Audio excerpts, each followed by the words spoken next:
ప్రపంచ దేశాలు new year కి గ్రాండ్ గా వెల్కమ్ చెప్పేశాయి. తెలుగు రాష్ట్రాల్లో ప్రజలు ధూమ్ధామ్గా వేడుకల్లో పాల్గొని దుమ్మురేపారు.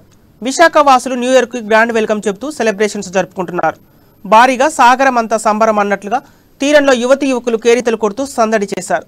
బాణాసంచా వెలుగులతో కాంతులు వెదజల్లింది. కోవిడ్ కారణంగా 2 సంవత్సరాల పాటు న్యూ ఇయర్ వేడుకలు జరగలేదు.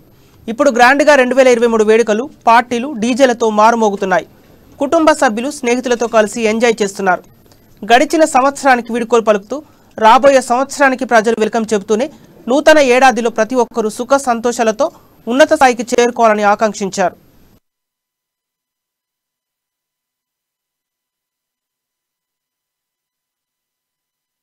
బట్ ఈ ఇయర్ అందరూ బాగా సెలబ్రేట్ చేసుకున్నారు. అండ్ మేము ఎక్కడి నుంచో విజయవాడ, నెల్లూరు, హైదరాబాద్ ఇలాంటి కాంబినేషన్స్లో వచ్చి ఇక్కడ వైజాగ్లో ఒక ఫ్యామిలీ మెంబర్స్లా అనిపించింది. ఇక్కడ సెంచరీ క్లబ్ మెంబర్స్ అందరూ కూడా మమ్మల్ని బాగా రిసీవ్ చేసుకున్నారు, మాతో బాగా మింగిల్ అయిపోయారు. అండ్ డెఫినెట్లీ 2023 చాలా గ్రాండ్గా న్యూ ఇయర్ అయితే సెలబ్రేట్ చేసేసుకున్నాం. పాస్ట్లో వచ్చిన కోవిడ్ లాంటివి మళ్ళీ రిపీట్ అవ్వకుండా ఉంటే చాలు, అందరం ఫ్యూచర్లో హ్యాపీగానే ఉంటాం. ఎలాంటి కైండ్ ఆఫ్ వైరస్లు రాకుండా అందరూ హ్యాపీగా ఉండాలి యానిమల్స్తో కలిపి.